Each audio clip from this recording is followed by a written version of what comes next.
Oke, kita ketemu lagi di mata kuliah sistem operasi. Materi hari ini merupakan materi pada pertemuan keempat dan kelima. Ya, materi hari ini materi keempat dan kelima mengenai manajemen proses.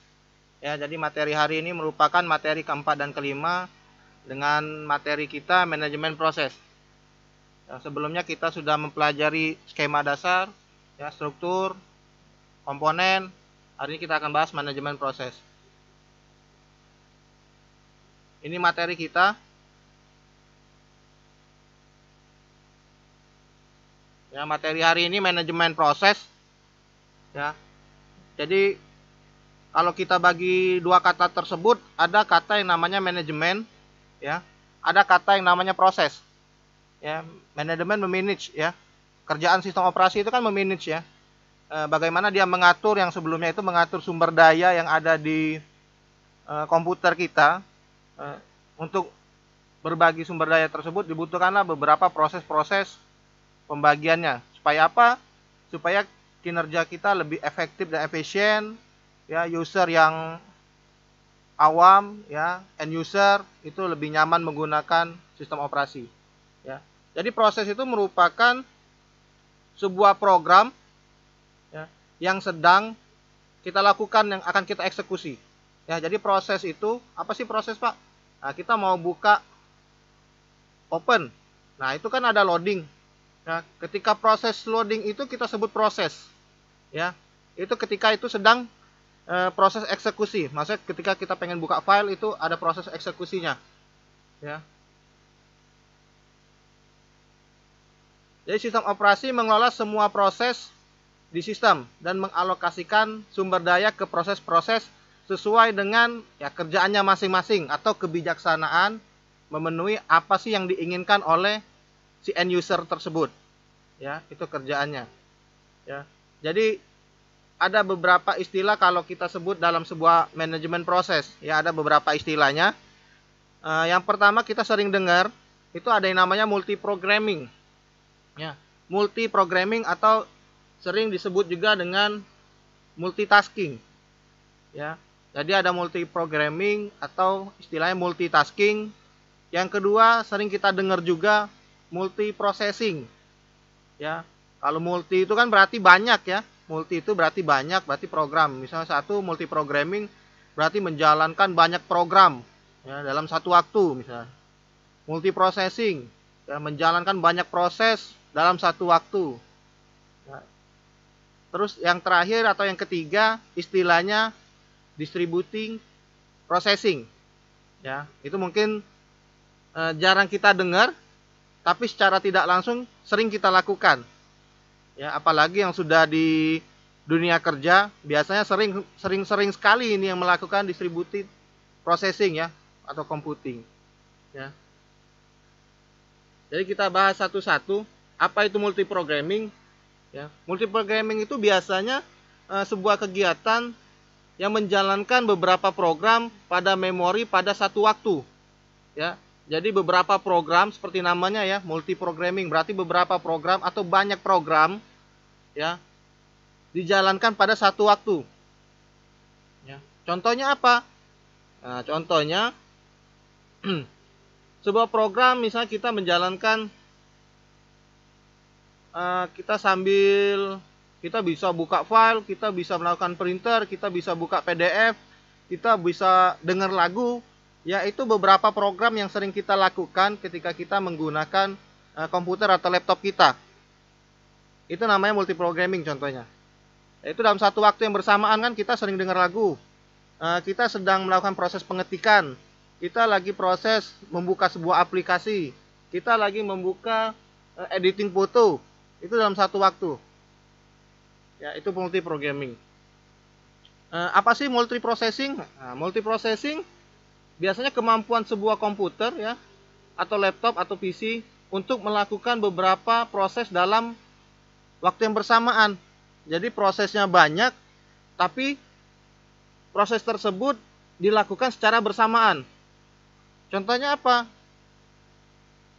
Contohnya kalau yang melakukan proses itu apa biasanya? biasanya komputer server. Ya, komputer server itu biasanya menerima banyak proses dalam waktu yang bersamaan. Ya, misalnya kita contohkan saja, kita punya toko, punya tokonya banyak cabang misalnya. Ya, semua minta data ke komputer server, minta olah data ke komputer server. Nah, itu namanya multiprocessing. Ya, banyak proses di waktu yang bersamaan dalam satu waktu. Ya, itu yang multi processing. Terus yang ketiga, sorry, ada yang namanya distributed processing. Apa sih distributed ini? Yang ketiga ini, yang poin ketiga ini biasanya kemampuan dalam mengerjakan semua proses pengolahan data secara bersamaan antara komputer. Ya, jadi kalau distributed ini menjalankan pengolahan data biasanya secara bersamaan antara misalnya komputer pusat dengan beberapa komputer yang lebih kecil. Ya, biasanya kita sering lakukan juga kalau dunia kerja itu ada beberapa misalnya aplikasi yang bisa kita kerjakan secara bersamaan. Ya, orang Palembang bisa mengerjakan aplikasi yang sama dengan orang yang ada di Jawa misalnya. Nah, itu distributed ya. Jadi aplikasinya bisa kita gunakan atau kita bisa proses secara bersamaan.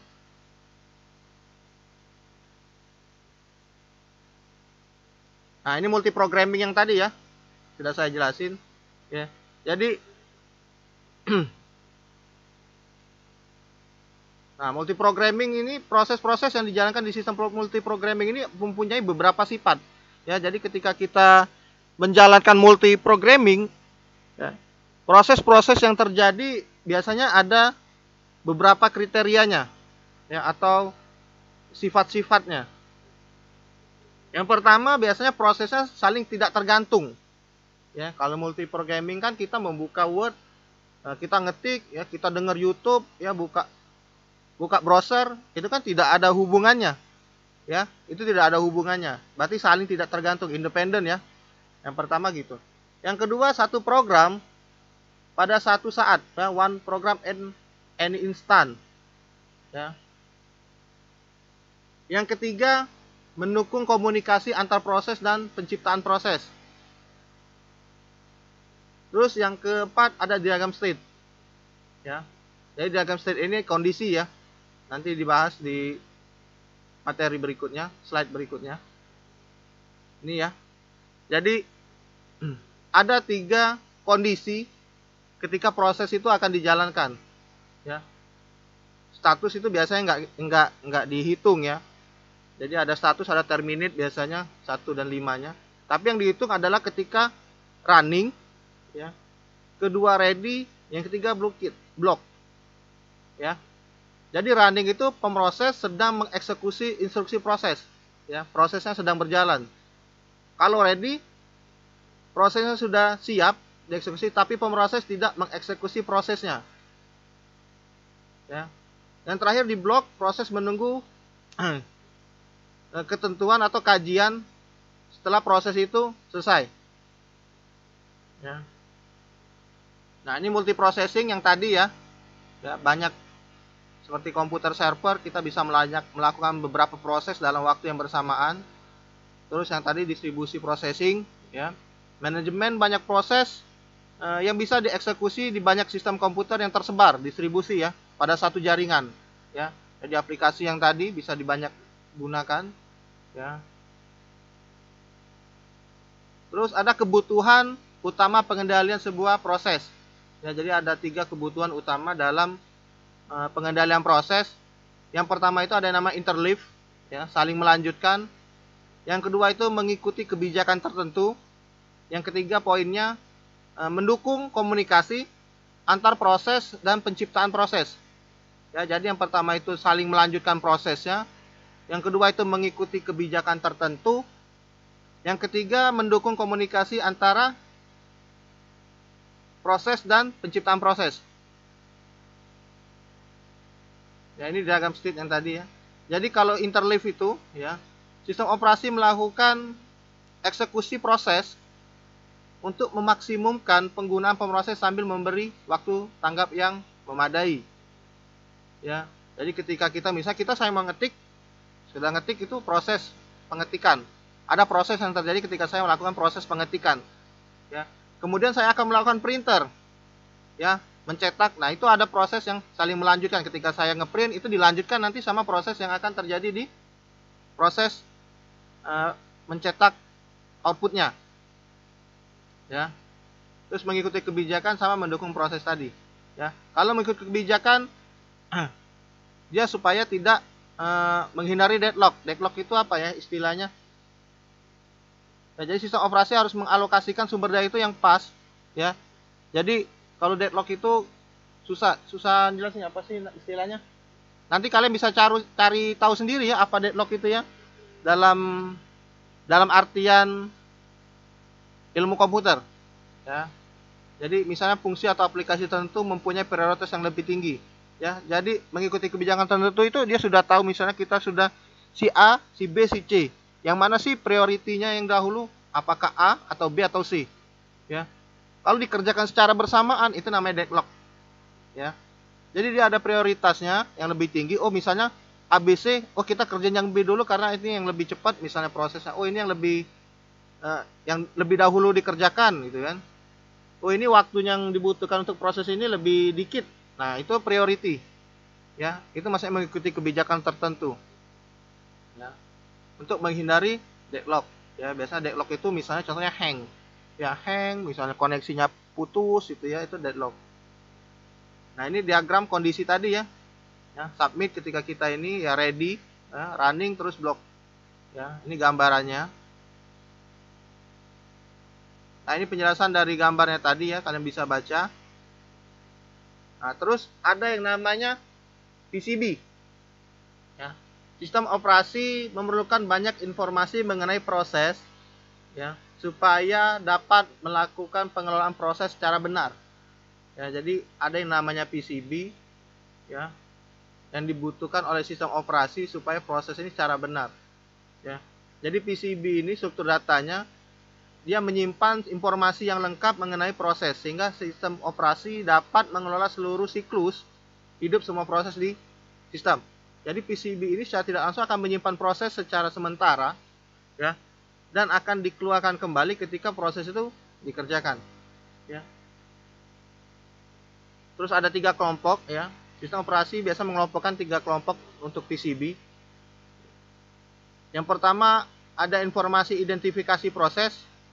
Ya, ada identifikasi proses, ini kurangnya ada identifikasi proses, ada informasi identifikasi proses, ada yang ketiga namanya informasi kendali proses. Nah, ya ini ada 3. Yang pertama ada identifikasi proses, ini kurang ya poinnya, ini kurang poin. Ada di gambar tabel ini ya. Yang pertama itu ada identifikasi proses. Yang kedua informasi status pemroses. Ya, informasi itu ini ya, informasi identifikasi proses. Yang ketiga informasi kendali proses, ya. Jadi kalau yang pertama identifier, ya, prosesnya apa, ini mau diapain, pemakainya siapa, username apa, ini diidentifikasi, ya. Misalnya kita identifikasinya kita menggunakan komputer orang, dia mempunyai 2 user, misalnya ada administrator, ada user biasa. Nah, itu diidentifikasi ini. Ya, identifikasi. Oh, dia pengen install aplikasi, ternyata di identifikasi prosesnya dia tidak berhak dapat notifikasi pesan ya. Itu biasanya seperti itu. Nah, yang kedua ada informasi status pemrosesan ya, atau informasi identifikasi proses. Ya, ada register yang terlihat oleh pemakai ya. Terus yang ketiga ada informasi kendali proses, penjadwalan dan status. Ya, bisa dibaca di tabel 3.2. Ya, ini ya. Ini penjelasannya. Jadi informasi status pemroses berisi informasi yang esensinya merupakan nilai ya, atau isi register dari proses. Ya, ketika proses diinterupsi, semua informasi register harus disimpan agar dapat dikembalikan saat proses dieksekusi kembali. Contohnya apa? Nah, contohnya ketika kita melakukan printernya mati. Prosesnya akan tetap ada. Ya, itu tetap ada kan? Tapi setelah kita nyalakan kembali, apa yang akan terjadi? Ada yang langsung otomatis printernya melakukan proses pencetakan. Ya. ada yang tunggu kita mau klik lagi, tapi itu sama. Itu interupsi, prosesnya disimpan sementara terlebih dahulu. Ketika itu aktif kembali, ya, misalnya tadi dinyalakan kembali, printer tersebut melakukan tugasnya. Ya. Terus ada yang tadi informasi kendali proses. Ya, informasi yang diperlukan sistem operasi untuk mengendalikan dan berkoordinasi beragam proses aktif. Ya. Nah, ini ya, misalnya yang pertama identifikasi proses, ya, informasi status proses, terus ya, informasi kendali, terus tag pemakai, nanti dicari ruang alamatnya yang tadi ya. Nah, ini operasi pada proses. Ya, jadi ada operasi dalam sebuah proses. Yang pertama ada penciptaan proses. Yang kedua ada yang namanya penghancuran, destroy gitu ya. Yang ketiga adanya namanya penundaan proses ya. Yang keempat poinnya operasinya namanya pelanjutan resume proses. Yang kelima ada pengubahan prioritas. Ya, yang keenam ada namanya memblok sebuah proses. Yang terakhir ada yang namanya membangun sebuah proses. Ya, jadi ini bisa kalian cari tahu apa sih maksudnya dari operasi pada proses, apa sih maksudnya pada penciptaan. Nah, ini udah ada sebenarnya. Ya, tapi memang sengaja saya tidak jelaskan semua karena saya ingin mencoba berbagi informasi. Kalian harus mencari tahu apa sih proses-proses atau operasi yang terjadi pada proses tersebut. Nah, misalnya ini penciptaan sudah ada nih, create. Apa sih create misalnya? Kalau create itu biasanya menamai atau memberi identitas proses yang akan diciptakan dengan proses ID. Ya. Jadi kalau kita melakukan sebuah proses kita yang terjadi di dalam komputer itu kan itu diidentifikasinya, ada ID-nya nanti. Ya. Jadi ketika di penjadwalan, ketika itu segala macam alamatnya itu ada ID-nya. Ya. Jadi kalian bisa cari apa sih misalnya penciptaan proses gitu ya, ada pemblokan proses ya. Ya, jadi misalnya tadi yang penciptaan ya, penciptaan proses segala macam itu nanti bisa kalian cari tahu. Misalnya apa sih Pak? Misalnya yang memblok proses. Apa sih memblok proses itu Pak? Biasanya kalau memblok proses itu komunikasi antara proses itu yang kemarin yang by panggilan itu akan menerima datanya ya. Data tersebut biasanya akan di ini ya, apakah data tersebut akan kita blok atau unblock gitu ya.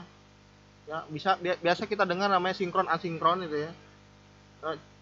Dia memiliki beberapa kriteria misalnya. Biasa pengiriman yang diblok itu biasa proses pengiriman diblok sampai pesan diterima itu bisa masuk ke mailbox misalnya, bisa masuk ke spam. Ya, itu otomatis tuh. Ya.